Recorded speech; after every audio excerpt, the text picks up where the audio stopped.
Bentornati sparapallini, io sono Rico e quest'oggi sono qui per portarvi la recensione di questo Carabin Kit SMC9 di G&G Armament. Mamma mia!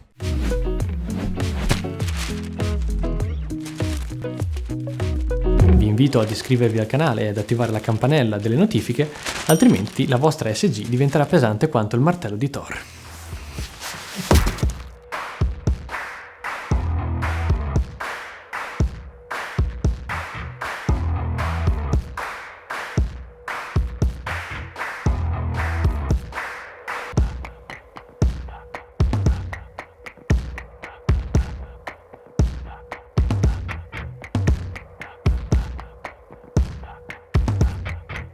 Di Carabin Kit per pistole da soft air ne ho visti davvero un sacco, ma questo in assoluto è il mio preferito. Ha un design pazzesco e la qualità costruttiva è molto alta. Ringrazio G&G Armament che ha deciso di mandarmi questa bestiola e ringrazio di conseguenza anche Jolly Soft Air, che è l'importatore ufficiale italiano, quindi senza di loro non avrei sicuramente fatto nulla. Buttiamo un occhio veloce alla scatola, che è stupenda. Sapete che io prima di essere videomaker sono in realtà un graphic designer, quindi guardo tantissimo a questi aspetti e wow, davvero stupenda.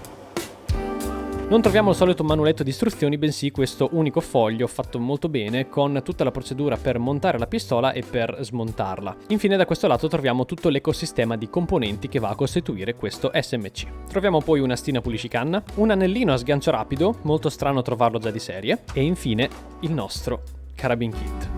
Wow!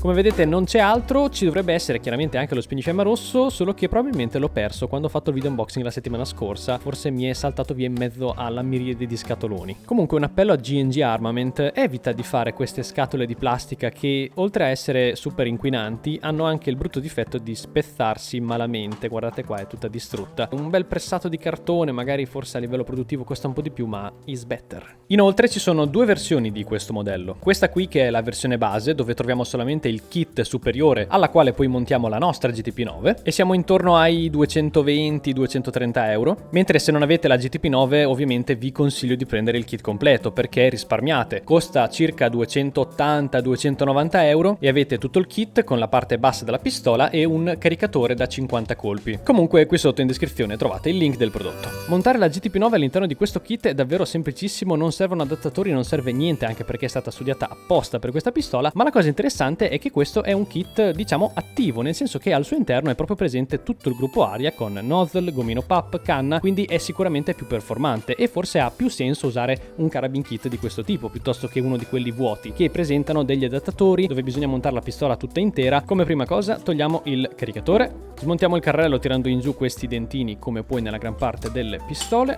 premo il tastino che c'è qui sotto, poi tiro indietro, dopodiché questo si alza, prendiamo poi la GTP9, la vado ad appoggiare sulle guide in modo tale che combaci su tutta la lunghezza e poi la faccio scorrere in avanti, così. Già così vi posso garantire che è stabilissima e non si muove di un millimetro. Vado poi a richiudere questo blocco che possiede all'interno un piccolo stratino di silicone per fare un po' più di grip sulla pistola e non rovinarla, e poi riporto in avanti il tastino.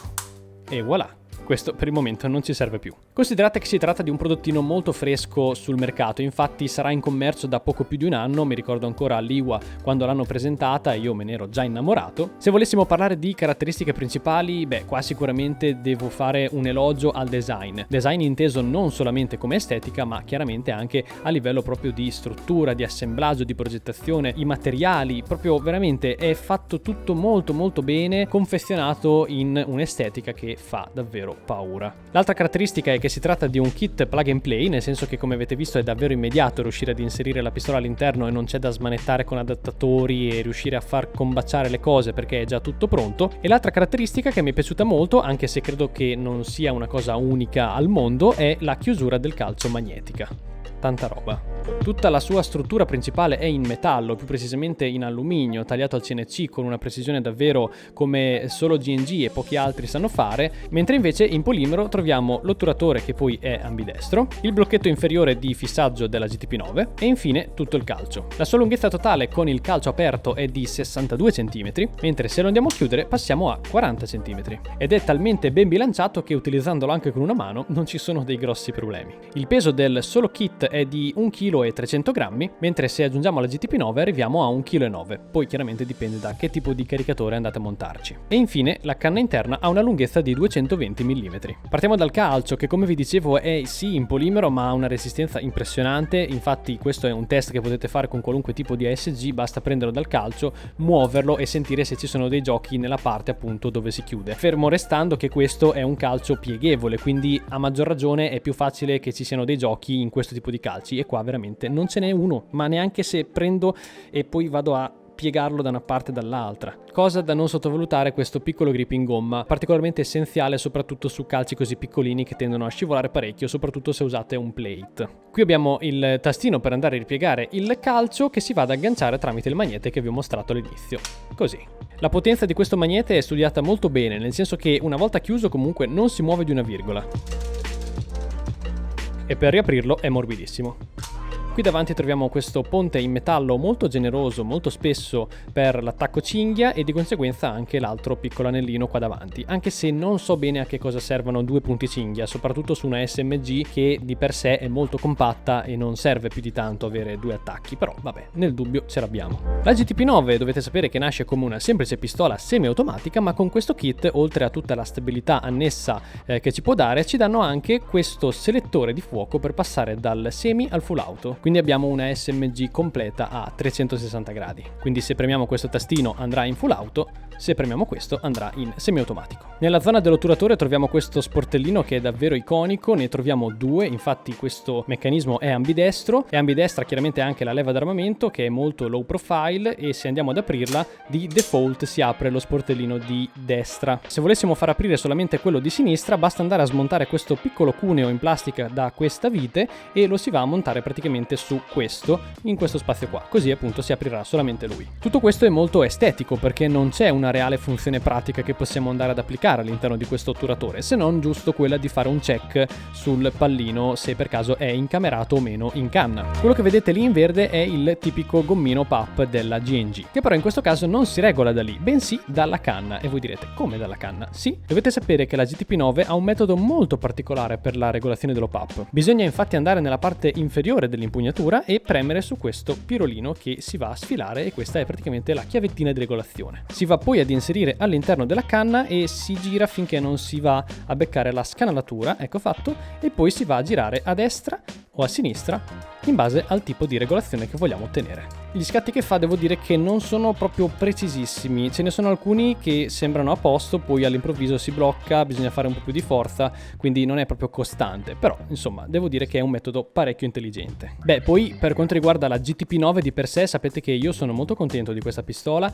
Si tratta di una pistola completamente in polimero, quindi molto maneggevole, è abbastanza smart nel senso che ha un meccanismo dal punto di vista del nozzle leggermente diverso dalle altre, ha un ottimo grip che si impugna molto bene e di per sé sono contento. Comunque se cliccate qui su questa scheda potete andarvi a vedere la recensione della singola GTP9. Per concludere questa zona finiamo con una veloce panoramica dell'estetica e di tutte queste belle scanalature che hanno fatto su questo receiver, che sono davvero stupende, vi giuro, mi piacciono tantissimo, complimenti ai designer che l'hanno progettato. Infine troviamo questo bel frontale in alluminio tagliato al CNC modello M-Lock, quindi quelli di nuova generazione, con queste belle fessurone che ci permettono di inserire degli accessori senza per forza l'ausilio di un ulteriore slittaris montata al di sopra. Ci sono proprio degli accessori che se li cercate si possono proprio agganciare direttamente qua. Troviamo poi tacca di mira e mirino che sono entrambi flip up ed entrambi chiaramente in metallo, addirittura su entrambe c'è il numero seriale del singolo pezzo, e nonostante il design del prodotto sia molto moderno, queste tacche di mira così più classiche non mi dispiacciono per niente. E infine troviamo questo piccolo spinifiamma in metallo dal design molto curioso. Ed ora andiamo a dare un'occhiata anche agli interni, quindi smontiamo la pistola. Quindi ripremo il tastino, tiro indietro, alzo, togliamo il caricatore e poi spingo verso il basso i dentini e poi tiro indietro.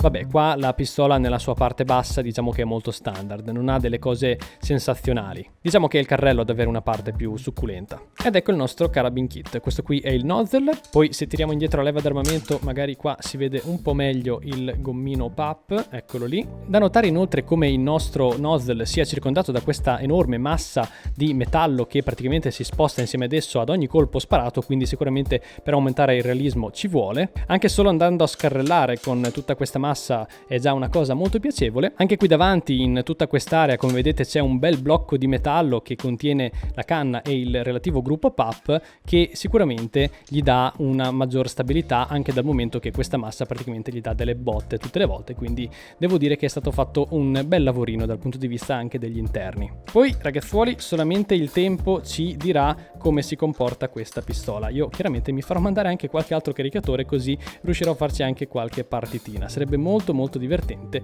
soprattutto chiaramente in CQB.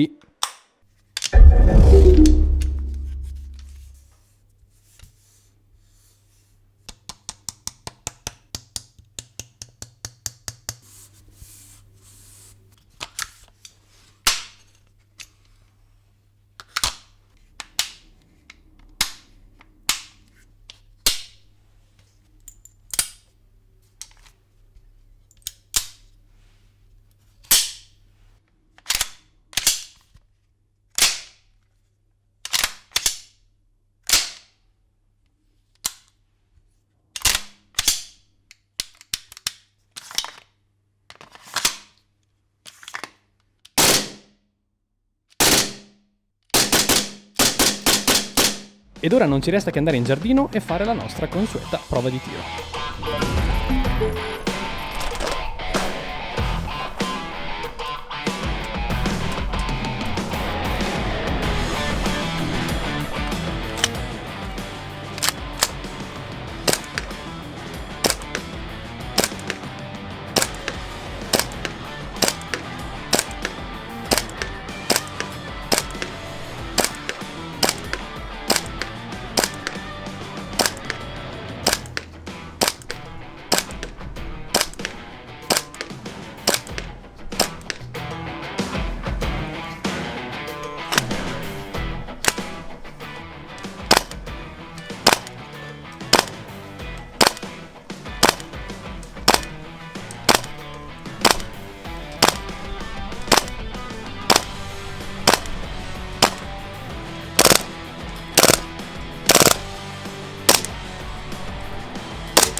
Beh, devo dire che se la cava abbastanza bene. Poi, chiaro che dipende molto dal tipo di green gas che utilizzate, da quanti gradi ci sono fuori, quindi la costanza dei colpi potrebbe essere un po' compromessa, ecco, da questi fattori. Comunque, io, a parte questo, sono soddisfatto. Annebbiato da così tanta bellezza, devo ammettere che ho fatto un po' fatica a trovare dei difetti, perché sapete, no? Quando un prodotto vi piace particolarmente, vi piace un po' tutto, no? Quindi è difficile trovare qualcosa che non vada. Però mi sono messo lì d'impegno e ho scovato due cosine che non sono niente di che, comunque adesso le andiamo a vedere.